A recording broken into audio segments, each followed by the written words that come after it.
5 Star Trek Deep Space Nine Season 2 episodes you can completely skip. When Star Trek Deep Space Nine launched in 1993, it promised something no other Trek series had dared attempt. A stationary story centered on politics, religion, and the fragile balance of power around Bajor. By the time Season 2 rolled around, DS9 was still finding its footing. The writers experimented with tone, explored character dynamics, and fleshed out the Bajoran-Cardassian conflict. But let's be honest, Season 2 has some episodes that simply don't hold up. Not every Trek hour is a classic, and DS9's second season proves that even the most ambitious shows stumble along the way.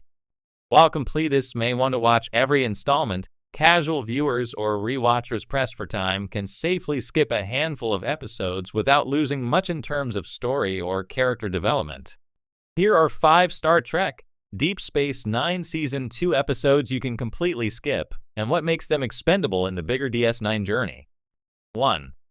Melora, Episode 6. On paper, Melora had promise. The idea was to explore what it would mean for Starfleet to accommodate officers with physical limitations. Ensign Melora Pasler is from a low-gravity planet, and the episode examines her struggle to work in a normal environment while using a mobility aid. Unfortunately, the execution stumbles. The story becomes more about Julian Bashir's awkward romance with Melora than about the challenges of accessibility in Starfleet. While Alexander Siddig gives a warm performance, the writing falls into cliches. Melora resists help, Bashir insists on caring for her, and the relationship comes off as patronizing rather than empowering.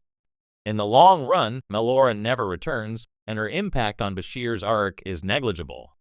For a series that often handled inclusivity and diversity with nuance, this one feels clumsy. Why you can skip it, it's filler romance with little payoff, and it adds nothing to the overarching Bajoran-Cardassian storyline. If you're rewatching DS9, this one is safe to skip without missing anything important. 2. Second Sight, Episode 9. One of the weakest entries of Season 2, Second Sight is supposed to be a romantic showcase for Captain Sisko. Unfortunately, it's a muddled mess of pseudo-romance and sci-fi hand-waving. The story follows Sisko as he encounters Fenna, a mysterious woman he falls for, only to discover she's a psychic projection of another woman, Nadale, who is married to an eccentric scientist.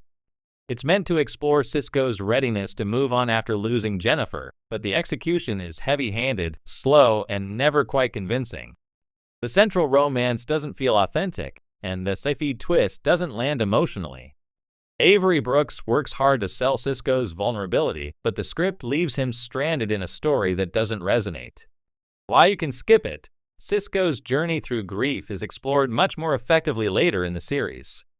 This early stab at a romance episode isn't required viewing and leaves little lasting impression. 3. Sanctuary Episode 10.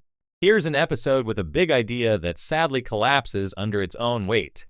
The Skria, a displaced alien race, come through the wormhole searching for a new home.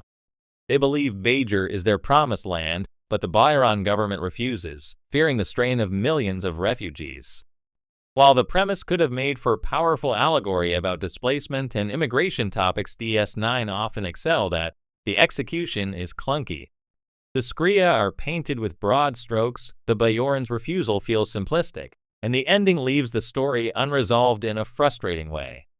Instead of being a memorable social commentary, Sanctuary plays like an after-school special gone wrong. Worse, the Skria are never mentioned again in DS9, making their plight feel irrelevant in the bigger tapestry of the series.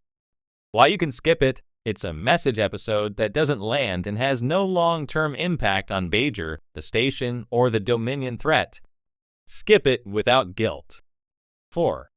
Rivals, Episode 11. Every Trek series has its comedy misfires, and Rivals is DS9's first real clunker in that department.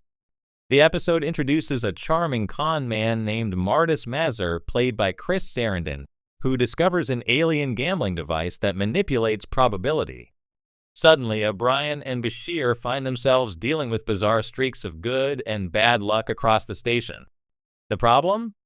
The premise is absurd even by Star Trek standards, and it never generates genuine laughs or tension.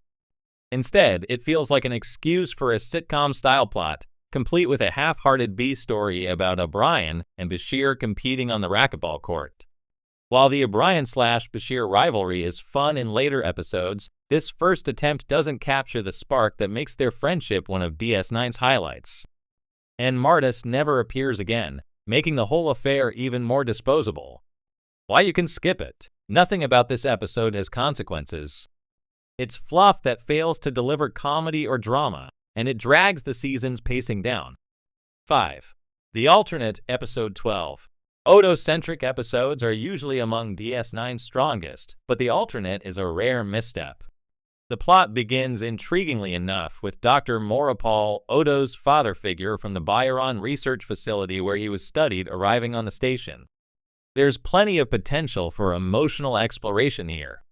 Unfortunately, the episode quickly veers into a creature feature story.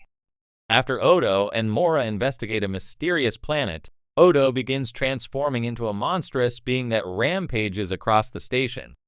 The emotional beats between Odo and Mora get lost in a sea of poorly executed sci-fi tropes, and the monster of the week setup feels out of place. Later episodes like The Begotten handle the Odo-Mora relationship with much more nuance and payoff. In the alternate, the concept is there, but the writing doesn't balance the character drama with the sci-fi angle.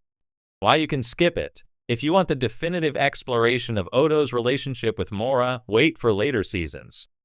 This episode isn't essential, and its horror elements feel awkward in the DS9 framework.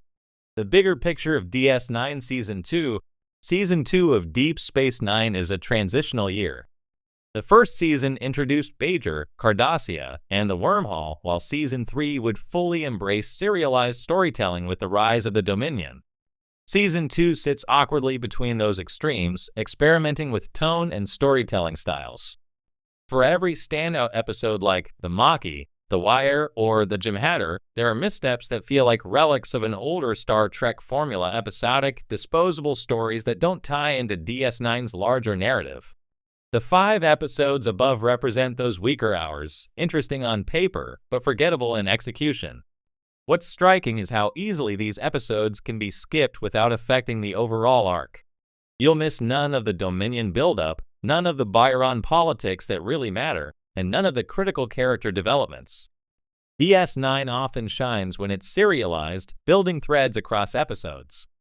These particular outings? They're standalone distractions. Should you skip them on a first watch? Here's the tricky part. For first-time viewers, there's always a temptation to watch everything to get the full picture. And sometimes, even bad Trek episodes have nuggets of character work or world building that completists will appreciate. But if you're pressed for time or introducing DS9 to a friend who doesn't want to slog through weaker episodes, these 5 are safe to leave out. You'll still get all the critical character arcs. Sisko's growth as a leader, Kira's struggles with Bajor's politics, Odo's identity crisis, and the introduction of the Dominion threat. In fact, trimming EPI